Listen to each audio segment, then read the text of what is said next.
Boom, boom, boom. And away we go as we get green check marks all across the board. Wherever you watch these shows, whether that be on Twitch, YouTube, Facebook, X, away we go. Broncos country, here we are. What is going on? It's MHI, the final edition of MHI, if you will, January 28th. Tom, the Broncos 10-7. We got to get into it. Fall to the New England Patriots. But before we do, let's say what's up to Tom one last time. Thomas Hall, how we doing?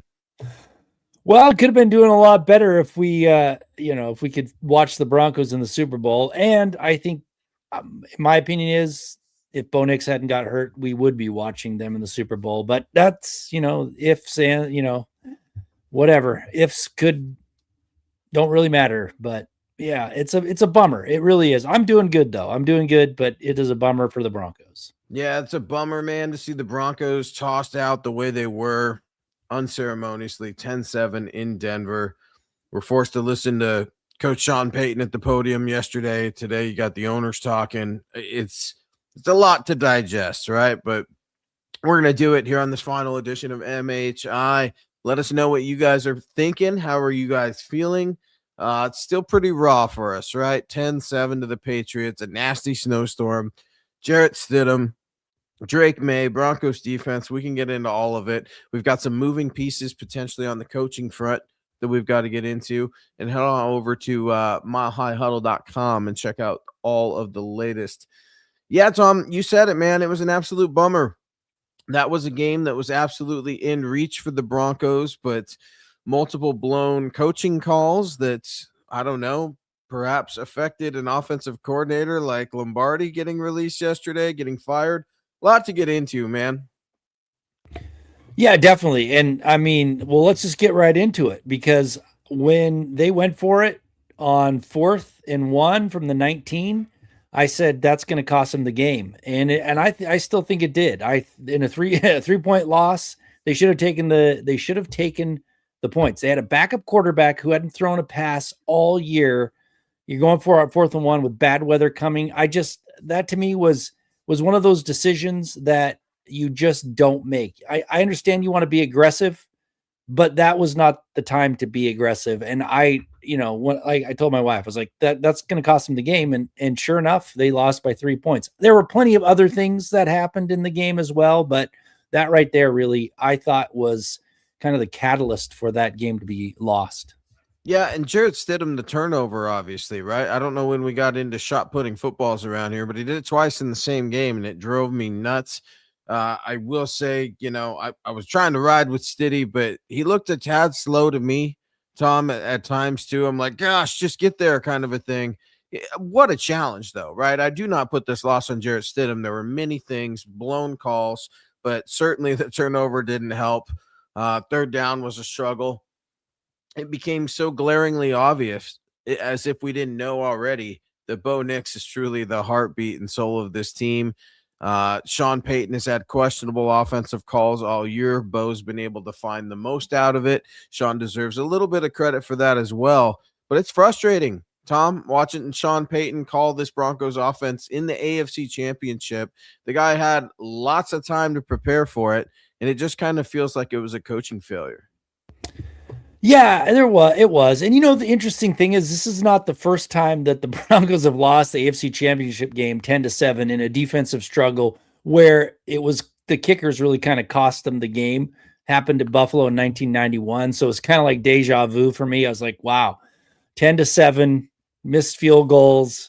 It just, defensive struggle. It's unfortunate because the Broncos should very well be in the Super Bowl. I really think they should be. I mean, I think that injury to Bo Nix is what really kind of cost them in the end. And that's what's so stinging about the injury for Bo Nix and having to have season-ending ankle surgery. It's tough. The young guy's not going to be up till May. Chad's actually got a story on it about milehighhuddle.com right now. You can read all about what's going on with Bo. But we'll always wonder what if. And that's the hardest part, because we will never truly know the answer of what Bo Nix and this 2025 Broncos team would have looked like against Drake May and the 2025 Patriots. So it's tough. Todd Ostendorf coming in, always tough, an exclusive member of the fam. What's up, Broncos country? David Yonkin, man, another David's been with us for a long time. The last show, no way. Never say never, David. Sometimes life takes you in different directions, but we are here to chop up Broncos with you tonight, and it's going to be a lot of fun. A ton we got to get into. So, David, much appreciation over the years, man. Started out on Saturdays. Here we are on Wednesdays. Show 287, Tom. I'm told for the MHI pod, a lot of fun. And our guy David. What's up, David? Good evening, Broncos country. Another ride or die with us. David, I know this season didn't end the way we all wanted to, but overall, Tom, give me 5 words on how you would describe this Broncos 2025 team.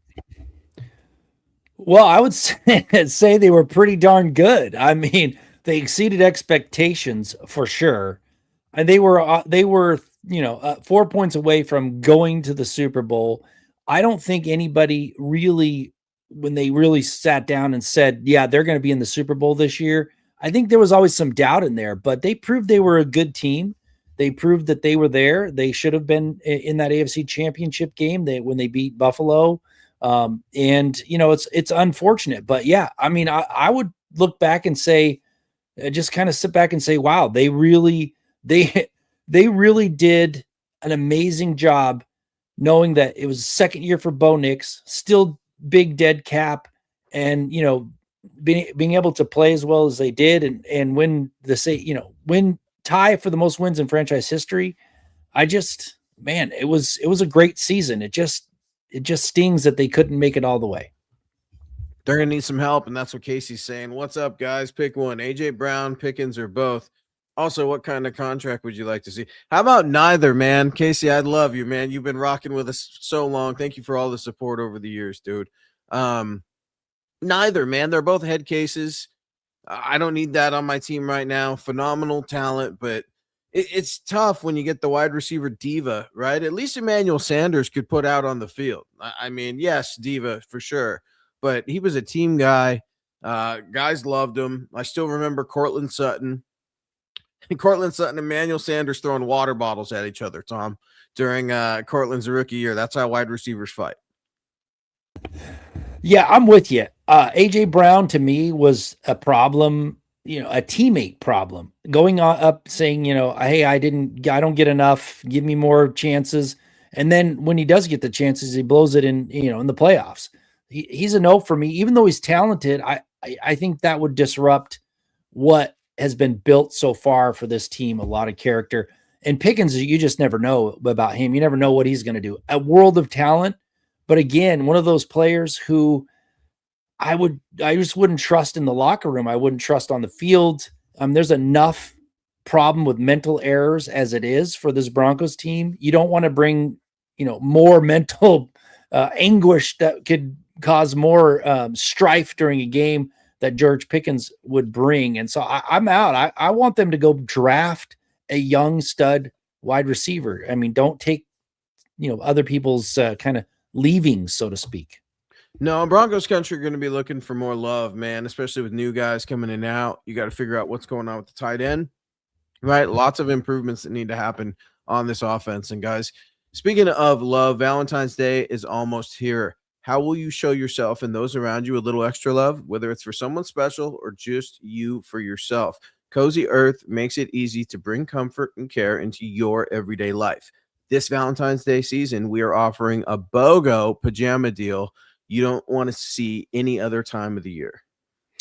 In Broncos country, you have to check out the Bamboo Pajama Set. It's a classic Cozy Earth favorite, and it's the sleepwear upgrade that'll make you look forward to slipping into bed at night even more. Lightweight yet cozy, the soft pajama set helps you fall asleep faster and stay comfortable longer. Designed to drape beautifully and sleep cooler than cotton, it keeps your temperature just right without overheating. It makes for a great night's sleep.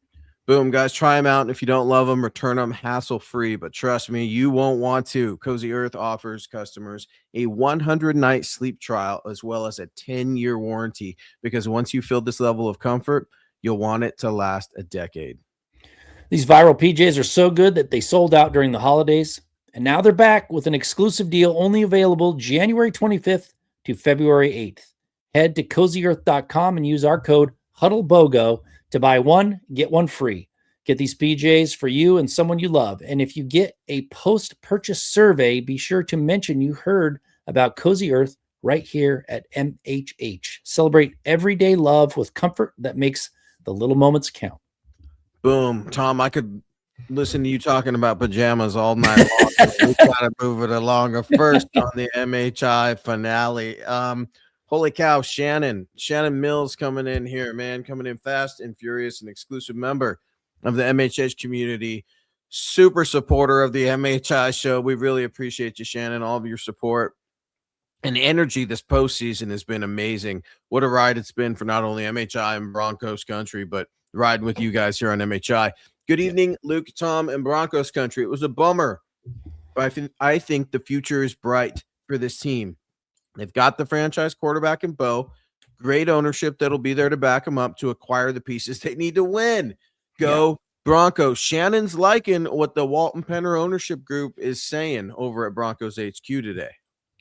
Absolutely. Great ownership, money to back it up, and the dead cap that was hanging on from the Russell Wilson contract fiasco is going to be wiped clean. They can go out and hopefully find the right players to fill in where they need it. And some of those players are, in my mind, are some playmakers on offense. They're still looking for that playmaker on offense. I know J.K. Dobbins was kind of there, but then it got injured, and that's always been his kind of Achilles heel, so to speak, is injuries. But they need to go out and get some playmakers on offense. I mean, they need to get somebody to help Bo. And because you're right, Bo is the franchise quarterback. They've got a great ownership. They've got a good coach.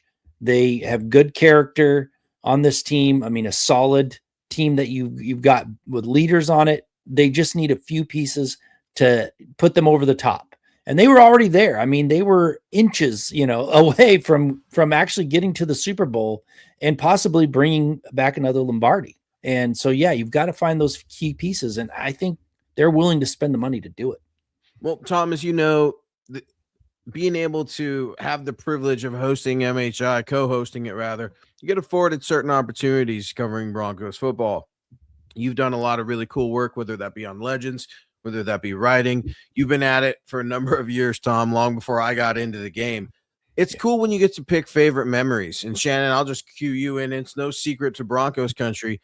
When I got to cover Pat Bolin's public service and to see folks line up for hours outside just to pay their respects to the Bolin family, it was touching. But you wondered, would the next ownership group instill the same competitive fire? Would they spare no expense? Would they have the resources and the courage to back up what they're talking?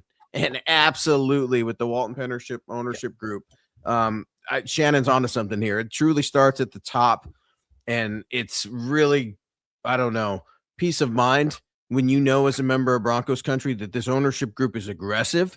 Remember, trading for Sean Payton was not cheap. There were many people that thought that was an immediate mistake, and only time will tell. But so far, Sean's done a good job turning this team around. Not good enough.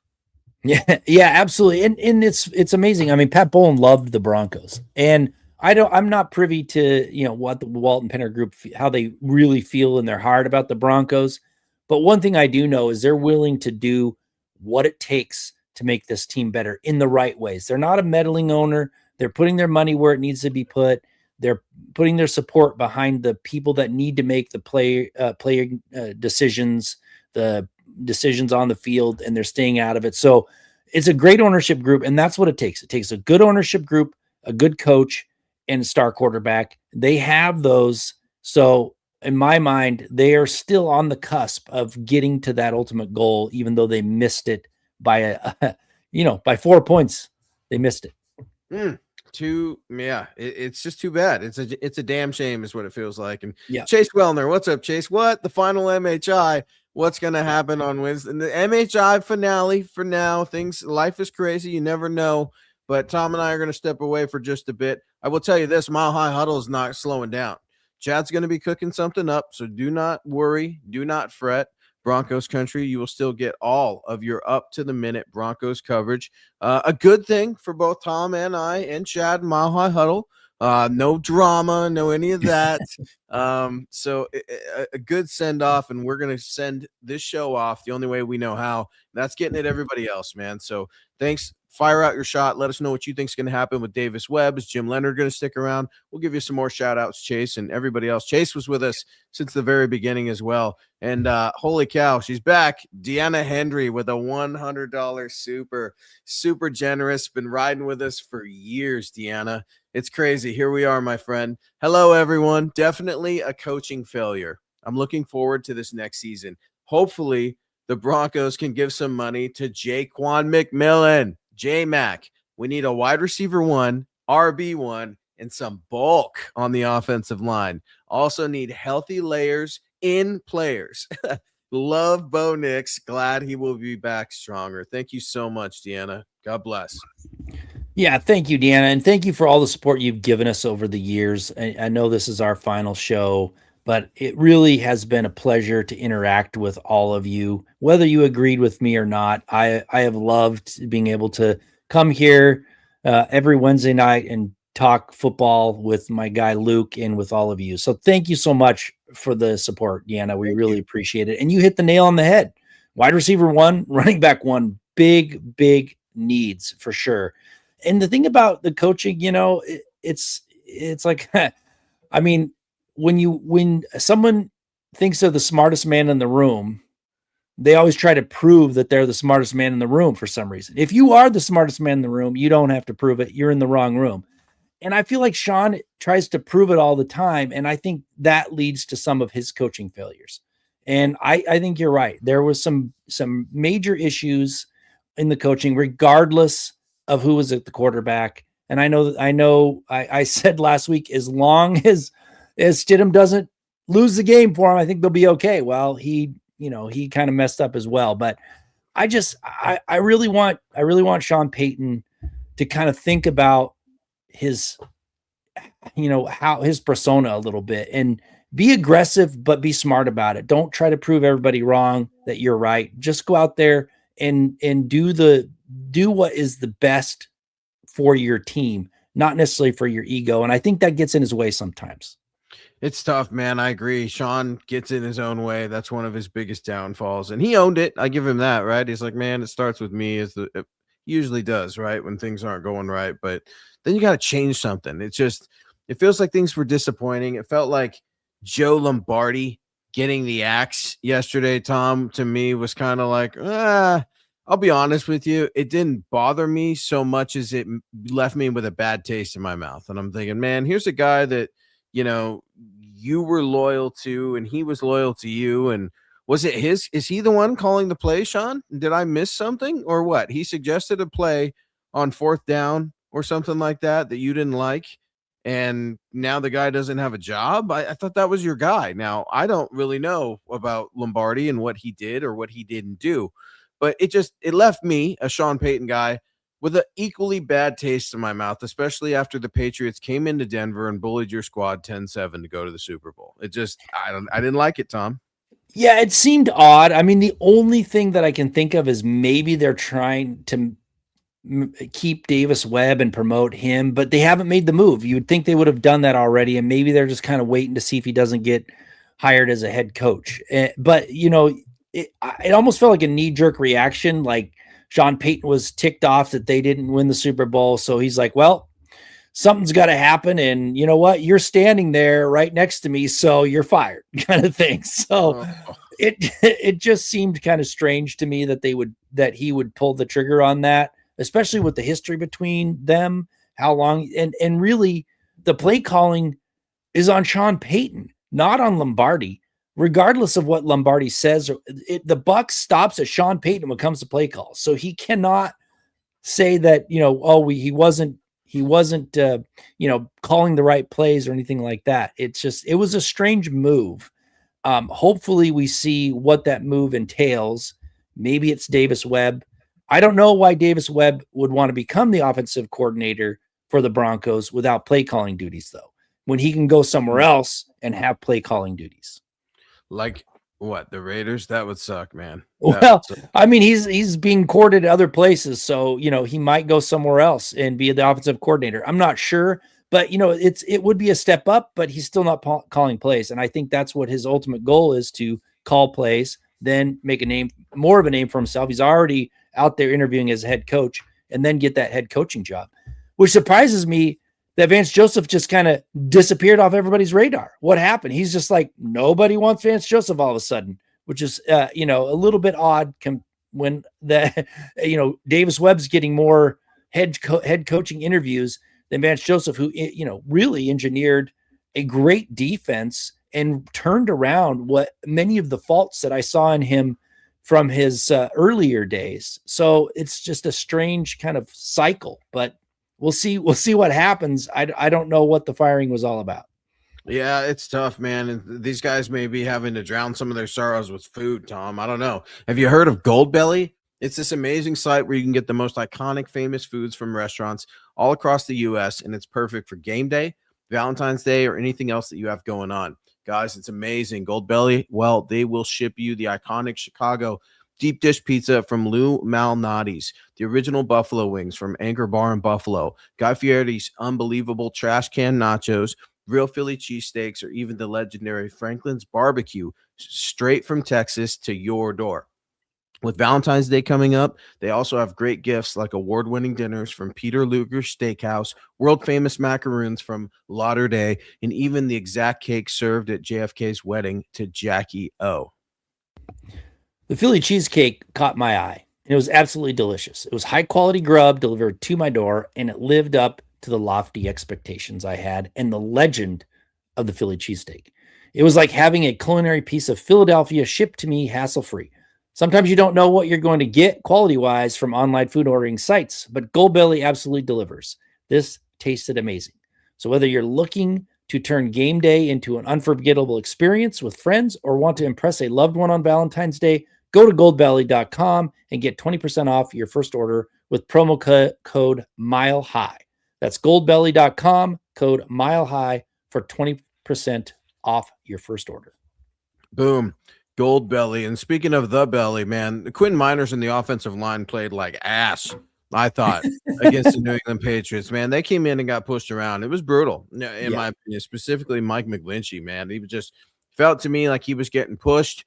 I was talking to my dad. We were texting throughout the game, and he's like, man, it just feels like once Jarrett Stidham got rattled, that was kind of it. And I'm like, I hate to agree. Yeah, I think so. You would think he could weather the storm a little longer, maybe, but it's his first start, and it's the AFC Championship, and I don't know, that everybody's loving on the Seahawks, but that Patriots defense is pretty impressive, Tom. I mean, the way they came in and bullied the O-line, it was tough. But speaking of tough, Cody Dubs, 1992, coming in, $5 over on YouTube. Thank you, Cody, another supporter since the beginning, since Saturday nights, and here we are in the MHI finale, giving it back to you, Broncos country, because you always show us love.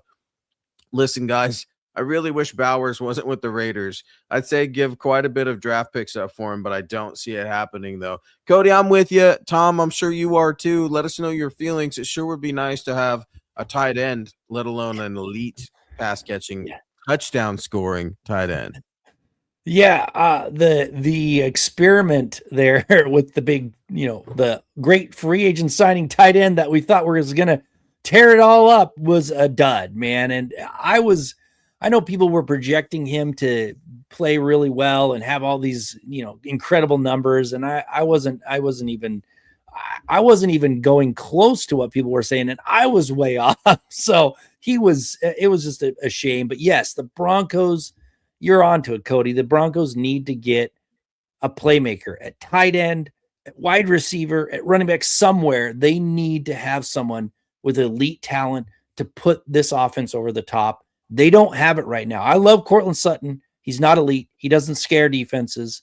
Nobody else on the team on offense really scares anybody. I love Marvin Mims too, but he's not the guy that's going to take away, their best defender or anything like that. So they need to go out and find it, whether that's through free agency, which it's hard to do, trade, perhaps. Hopefully they can find somebody in the draft that fits the bill.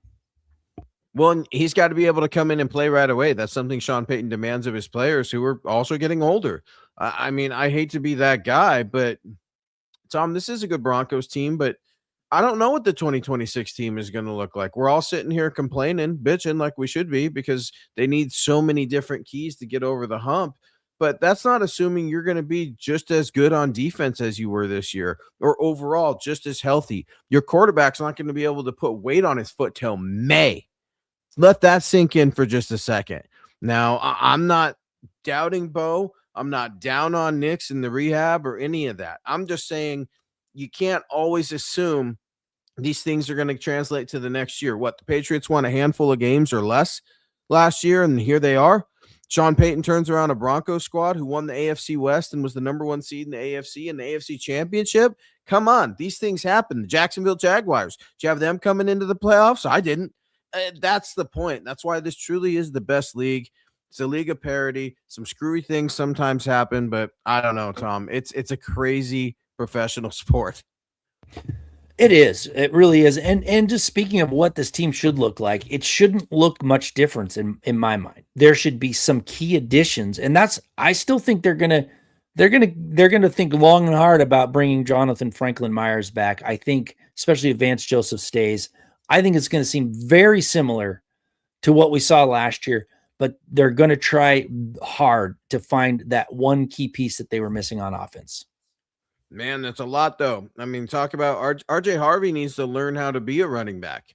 I think the guy's an amazing playmaker. He's a receiver, right? I mean, the guy does amazing things, but he's got to learn how to hit the hole. He needs better holes from the offensive line. And you guys are right. You need a back, preferably a veteran back. It's not saying a lot if Quadzilla is your starting back in 2026 and you have got nothing behind him. Michael Bidet, I don't know. It's a lot to get to. But Shannon circling back around. Look, guys, I was not surprised about Lombardi. Sean brought in John Morton before the AFC Conference Championship game. He obviously needed input that he wasn't receiving. Yeah, that was odd. That's a good take, Shannon. Tom, any more opinions on Sean seeking outside advice before the demise of Lombardi? Yeah, I mean, that's a great point that you make, Shannon. I mean, obviously something was amiss. And the problem is, I don't know. I don't know what the problem is, but part of me feels like Sean is is one of those people that it's kind of hard to give advice to and have him take it, so maybe over all those years, Lombardi was just kind of tired of trying to, appease him. And maybe he said some things that he shouldn't. I don't know. I'm not really sure what's going on. But a great coach has a good eye for talent in the coaching ranks. So far, he has brought in some pretty solid young up-and-comers. Jim Leonhard, who we've been talking about, Davis Webb, been talking about tonight. Those are a couple of there's two that I'm thinking of who are going to go on and do bigger and better things. So my thought is, don't bring in the old. Don't bring in your people that you've been with for years. Bring in somebody new. Somebody that you can rely on, that can give you a new perspective, and then take that perspective. Don't just be like, oh, well, I'm the play caller. Just, let me be. Bring in some new perspective. That's what I'm hoping he's doing with that. That's what, in my mind, if it was a surprise, it better come up with something a little bit more interesting in a fresh new way. It's tough because Sean's got to be willing to concede, and firing Lombardi is not conceding. It's tough. And then you also look at the other side of the ball on defense, right? And Pearl coming in, another big supporter of the show. Thanks, Pearl.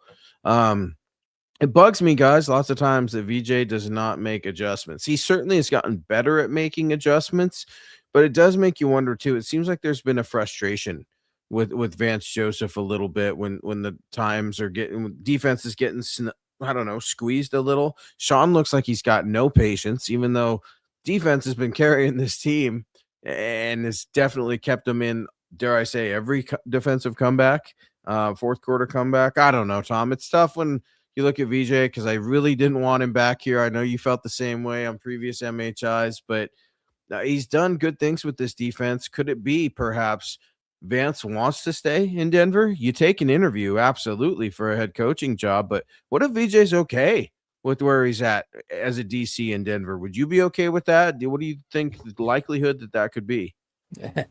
Well, I mean, I think he's going to have to be, because for some reason the Vance Joseph head coaching train has gone off the rails, because he was mentioned in several openings, and then I think he did a Zoom interview with the Raiders, and then that was it, and it cooled off. And the funny thing is, talking to someone I know who has some inside connections to Vance Joseph, it kind of was one of those things where he's like, yeah, he's just not getting the interest that that we all thought he would be getting. And for whatever reason, I'm not sure, because you were right. He has made a lot of changes in how he coaches in game. That was the problem I have with him. He was always been known as someone who was a good coach at practice. He taught the right things. He taught people how to get better, but he always had that problem coaching. He has completely turned that around in my mind. He's been much, much better. And let's face it, the defense did not do anything wrong in the AFC Championship game. They gave us 7 points, and that was due to short field because of the offense's issue. So I think that Vance Joseph should be getting more love in the ranks. Just another. I mean, if Josh McDaniels could get another third chance, why the heck isn't Vance Joseph getting another chance? Even though I wouldn't personally want to give him one if I was, looking at his record with the Broncos.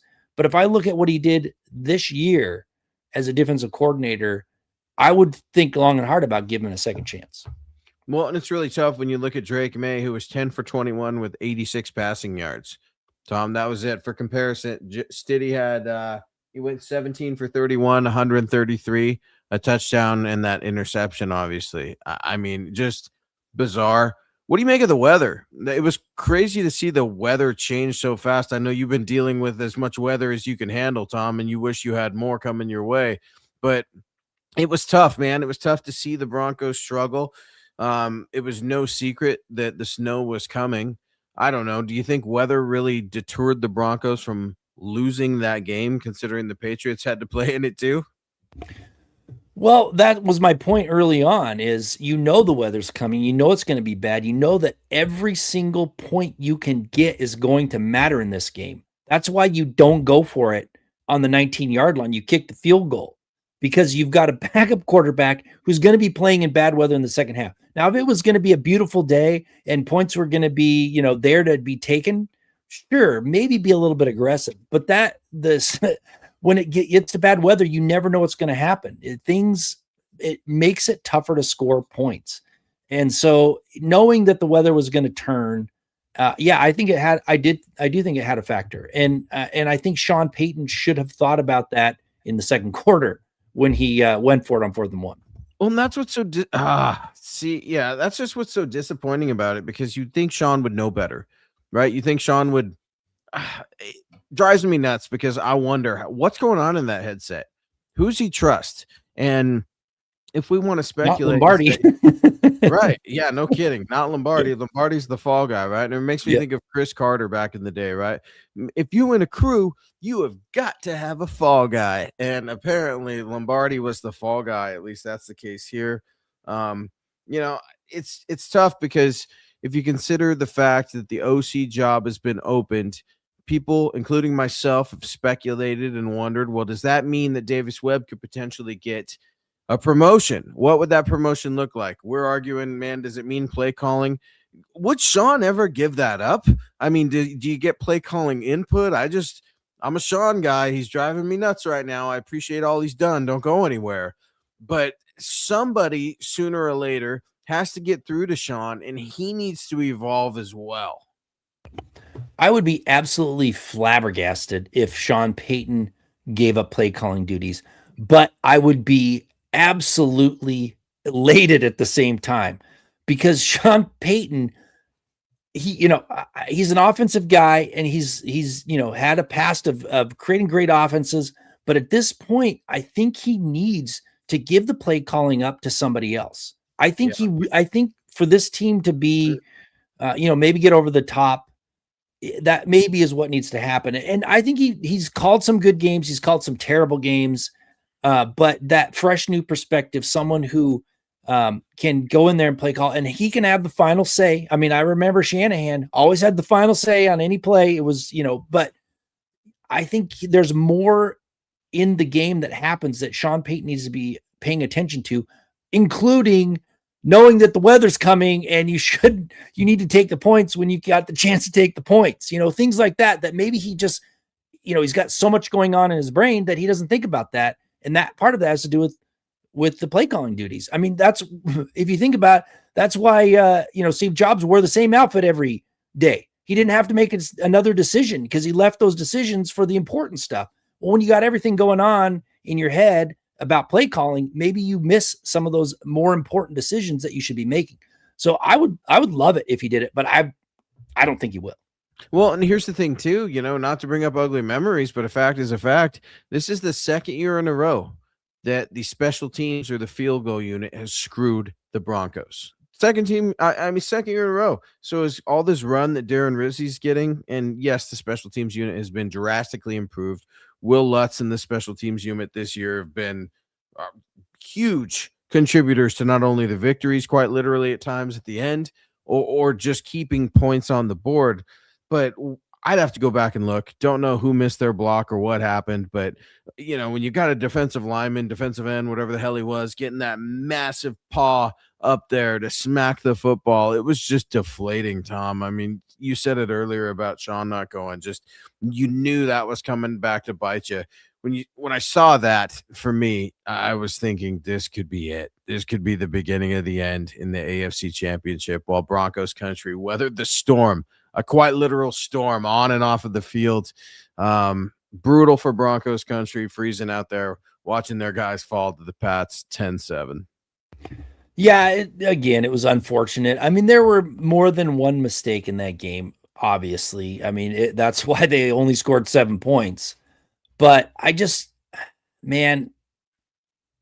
know. There's just at times there's head scratchers that happened all year. Like, you're like, why would you do that in that situation? And again, it goes back to my point earlier, is maybe he's got too much going on in his brain with play calling duties that he doesn't think about those. Or maybe he doesn't trust somebody who's telling him to go, don't go for it. And maybe Lombardi was like, don't go for it.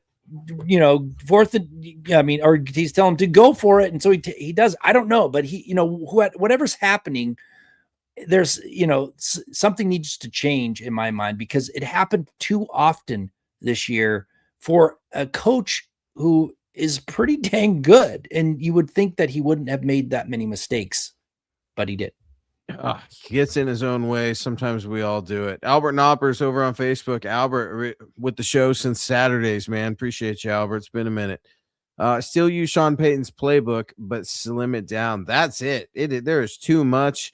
Everybody saw the little like viral memes or GIFs or whatever the hell they're called of like the playbook, and then like another little playbook on the playbook. And they're like, Sean Payton's playbook has a playbook. That's pathetic, Albert.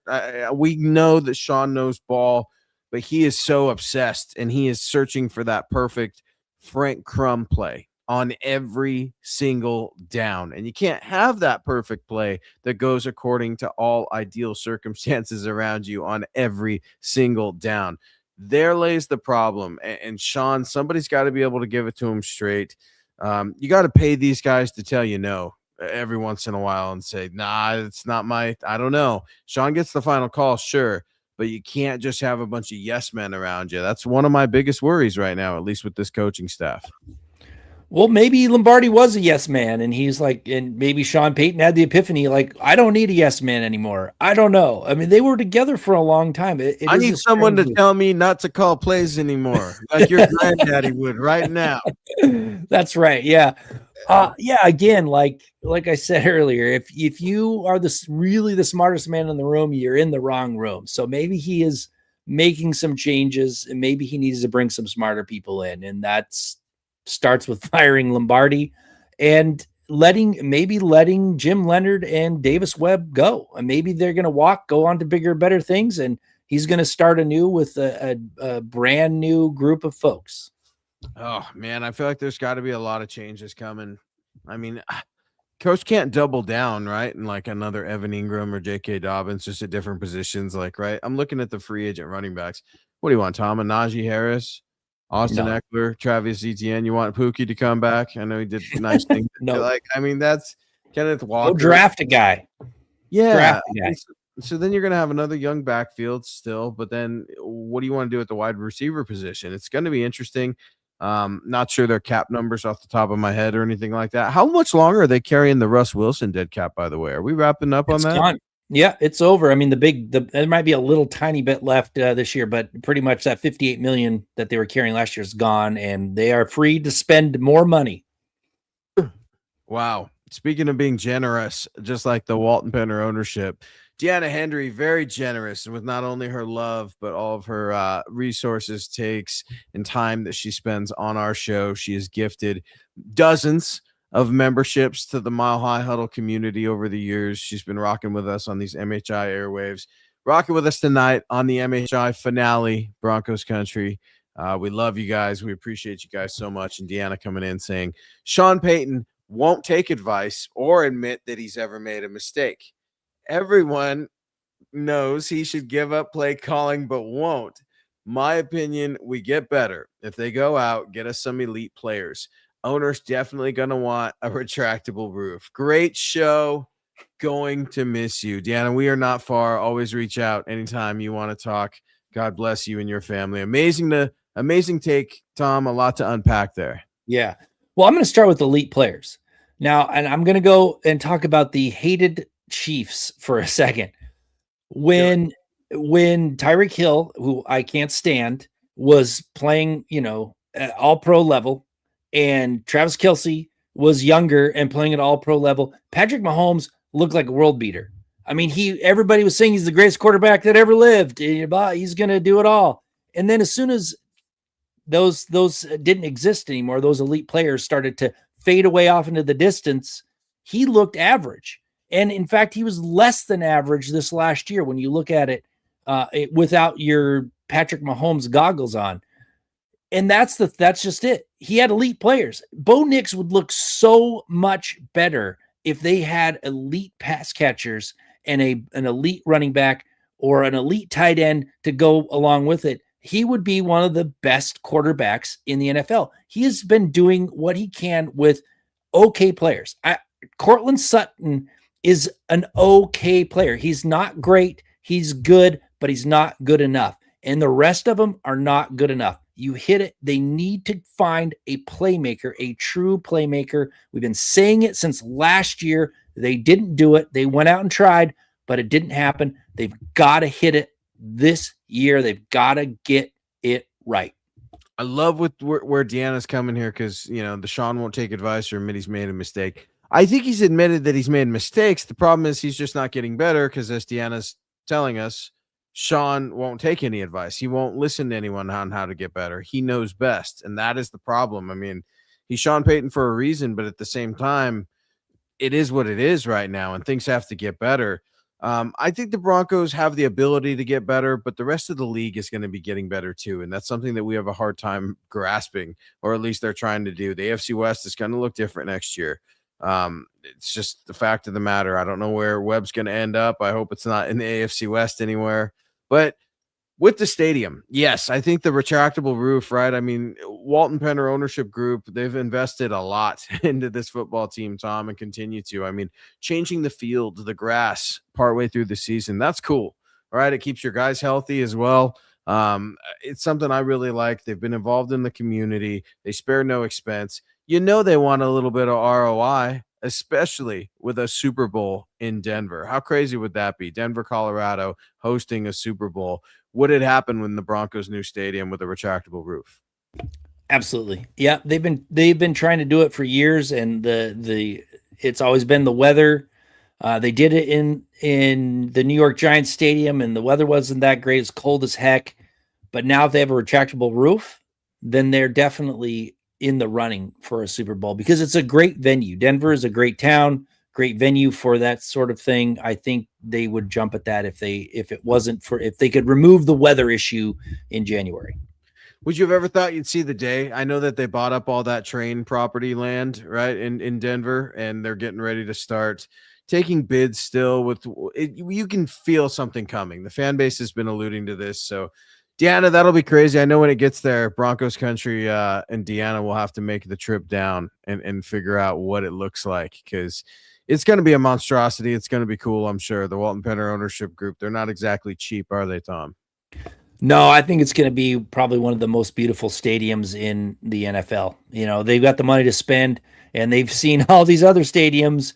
They've got to one up everybody, which would be great for the Denver area. I mean, you got concerts, you got everything, but yeah, it's going to be a beautiful stadium. I have no doubt. Albert coming back around. Excuse me, Albert Knopper. Another Albert Knoppers. Crazy all over the place. Do you think they should sign Breece Hall, the running back, or Bryce Hall? No, I don't know. I mean, Sean's going to bring in a guy that I probably don't love. That's kind of where I was with J.K. Dobbins. Now I see a lot of folks coming in here, yourself included, saying Dobby needs to come back.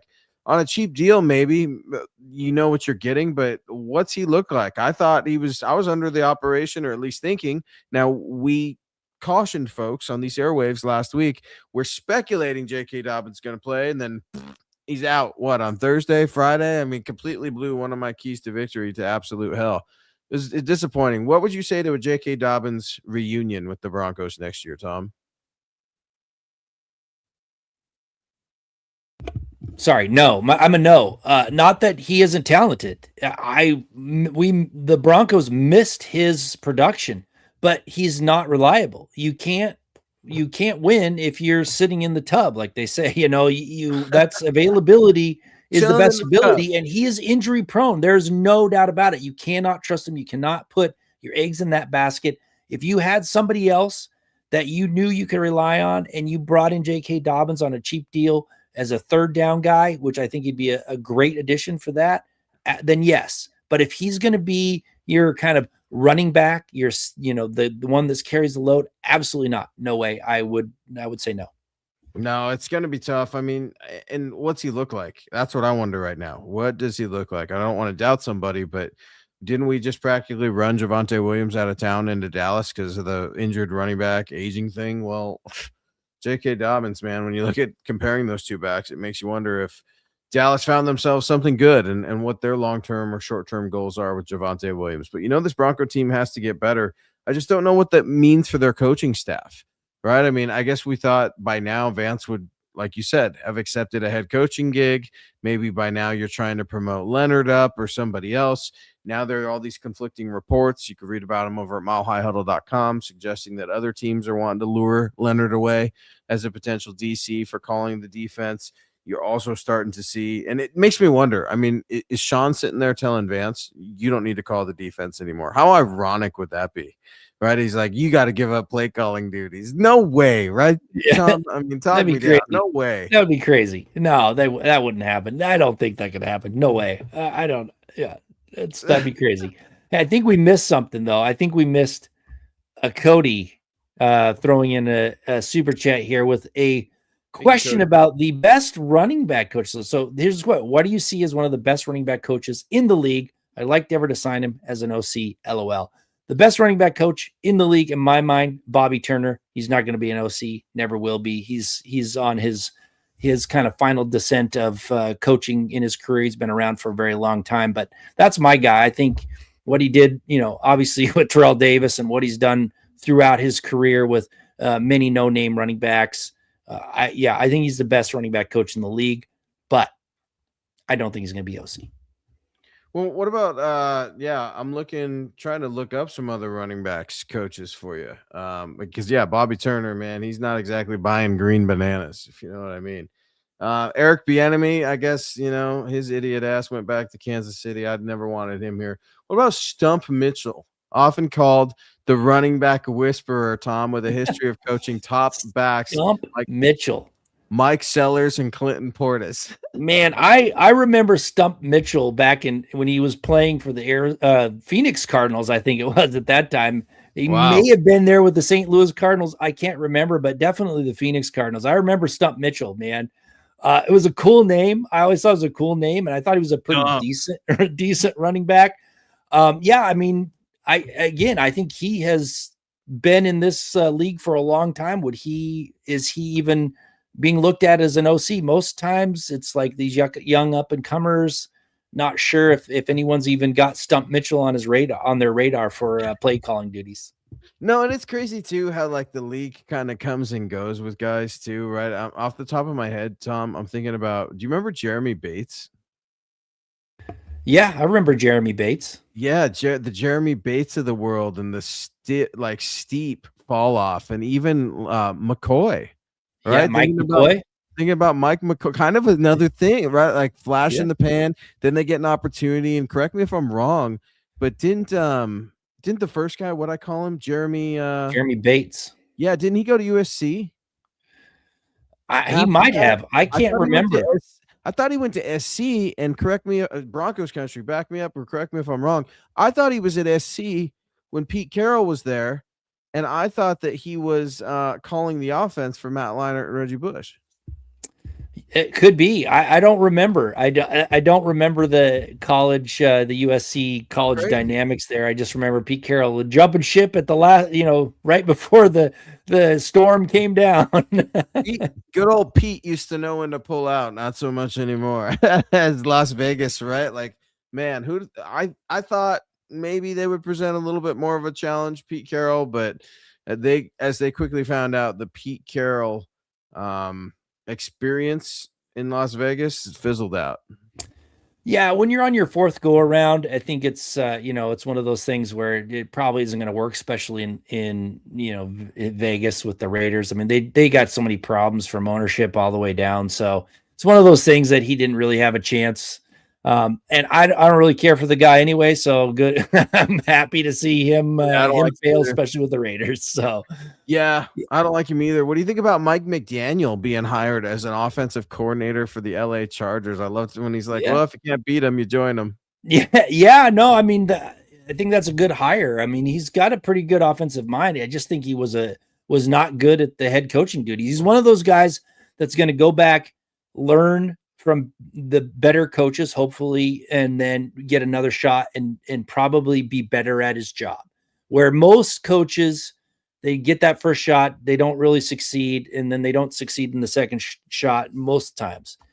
He actually did okay for the most part. He had a couple good seasons, but I think he's just one of those guys that will learn how to be a head coach from the right people and then go be a good head coach in his second time around. That's my prediction.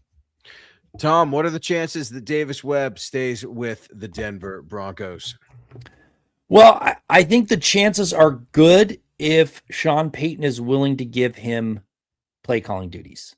I think that it's probably a less than 50-50 chance that he sticks around if Sean Payton doesn't, because he's going to be able to go to a different team and call plays as an offensive coordinator if he doesn't get a head coaching job. I don't know. Sean's got to give him something an offer he can't refuse, right? Not to get all Michael Corleone on everybody, but he'd be a fool not to accept something that would advance your career, like calling an NFL offense. It makes me curious too, like Clint Kubiak, right? Congratulations, man. You made it to the Super Bowl with the Seattle Seahawks. What does the future hold for him as a young play caller? It's crazy that we're at that point in the league right now, Tom. I think teams might be waiting for that to Super Bowl to be done to hire him. I mean, that's why they probably haven't filled those positions yet. I know it stinks that you got to wait that amount of time, but I think he's up next, and I think a team is kind of waiting for that to be over so they can hire somebody. And Clint Kubiak's top on the list. How crazy would it be if he joined the Raiders, right? And you got a Kubiak finally like joining the evil empire that is the Las Vegas Raiders, marching into Denver, man. That would be wild.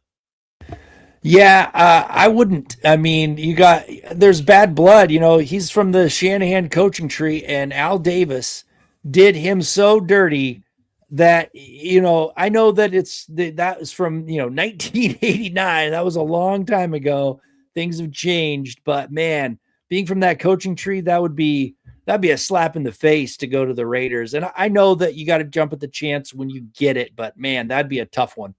I think Al Davis would be rolling over in his silver and black grave. I mean, there's no way that would fly. I hope not, at least, right? I just don't want to see one of our guys. And yes, he was an assistant for a time, I'm sure, right? I think he played college ball at CSU. Might be mistaken his boys right now, but for me at least, it's just like, no, you can't go to the Raiders. You can't do it. You're one of the guys, and it's the way it's got to be. Just like I don't want Davis Webb, because I don't want these guys going to the Raiders having success and us going, man, we had him and we had to let him go because we had to have Sean get his way. And there's no definite saying either that they're going to go to these teams and be great head coaches. We see it all the time. These coordinators, these whizzes on the grease board, the playroom, interviews, they just can't figure it out. And I don't know if you heard this. How about Shedeur Sanders, Pro Bowl quarterback, I suppose? That was weird, huh, Tom? I know you put a lot of stock into the Pro Bowl. Yeah, I mean, the Pro Bowl has been a joke for years, and people that are using the Pro Bowl now for Hall of Fame bids, it's ridiculous. Pro Bowl is worthless now. It should just be, it's like an All Pro. You get a Pro Bowl, you get an All Pro. You don't have to go to the game. It's just take out the fan voting and just make it like any other award and move on. I'm tired of the Pro Bowl. It used to be something fun, and now it's been bastardized. Oh, I love it. Well, Shedeur Sanders, Las Vegas. I mean, hey, legendary, right? Going to be playing some flag football. Have a good time, I guess. I don't know. That was weird. It was also weird to hear. I don't know if this is just speculation, if it's a rumor or what. It sounded like the Cleveland Browns were asking their coaches to write essays. And what do you make of that, Tom? I heard it wasn't just essays. I mean, they were like, it was like they were MIT or something, getting the best and the brightest and trying to get people to come in. But it doesn't work with coaching, man. That works if you're trying to weed out hundreds of people, hundreds of applicants for a premier job at Google or wherever. That doesn't work in the NFL ranks. You already know who's good. You already know who you should bring in for the most part. There's a list of 4 or 5 people. You don't have to put them through the ringer. That's why people, pulled out of the job. Why some of the coaches like, yeah, I'm not doing that. I've got opportunity elsewhere. So it's a head scratcher to me. Like it's one of those things that it doesn't fit with what you should be doing when you're searching for an NFL head coach. It just doesn't fit. No, it doesn't. And as you know, the 2026 season, man, it's here. I guess the changes have already started. We don't know what it's going to look like. And, that's kind of how life is, right? In general, you don't know how it's going to look. Things are going to look just a little bit different on Wednesday night. Stay tuned for now. The Mile High Huddle podcast will be taking you through it. But, Tom, I just wanted to get at you these last few minutes, man. This show has been so much fun. Broncos country, I appreciate all of you guys. It's been a little bit of a crazy week. I've been texting Tom, all good things, right? Good things happen in this life, and sometimes good things come and go. And it's been a great time spending with you guys every Wednesday night on MHI. This is show number 287. Started out on Saturday nights, worked our way up to Wednesday prime times. You never know. Life is funny, Tom. You've come and gone through the whole gambit. It's my first time kind of going through it, but all the best, man, to you and yours. And thank you for being such a great friend to me. And a huge thank you to my wife, Gina, and my daughter, Layla, for allowing me to chase this dream and interact with you guys. And Lord knows I've spent too many Thursdays, Sundays, and Mondays away from them. I got to spend some time with them, and I'm looking forward to it. So, Tom, thank you, man. It's been a great, great ride. Yeah, it really has. I mean, I've been with Mile High Huddle for I think 8 years now, maybe a little longer. And I've done 3 different podcasts, and man, it sucks. I kind of lost my passion for doing it. And I feel, I just got to go on to something else. But man, it's been a privilege and an honor to be here with you every Wednesday night. We've been through it all, and it's just been great. And it's been great talking with the folks in the chat. I really appreciate everybody that supported us through these years. But yeah, man, I'm just cheers to you, Luke, for hanging out with me every Wednesday. Yeah, thanks, man. No, it's been fun, man. Memorable moments. These shows go nowhere. They're archived. They live on forever. Spotify, iTunes, wherever you get us and reach out every now and then. This isn't, goodbyes, just see you later. How about that? I'm not big on goodbyes, man. Life is too short for goodbyes. Just see you laters. And we'll be around, man. I definitely want to thank my mom and dad. They've been a rock and helped me support this dream. And it's been cool, man. Thank you to Chad and Mile High Huddle and Scott for rocking with us. It's been a blast, man. And I can't wait to see what this 2026 Broncos squad can do. I can't wait to see what the future holds for not only you, but for me and my family as well, and for the rest of Mile High Huddle, because Mile High Huddle marches on. Tom, it's been real, man, and I think we're just going to close it the way that you and I have always started it, with Broncos country, MHI, now, forever, and always. This is the way. This is the way.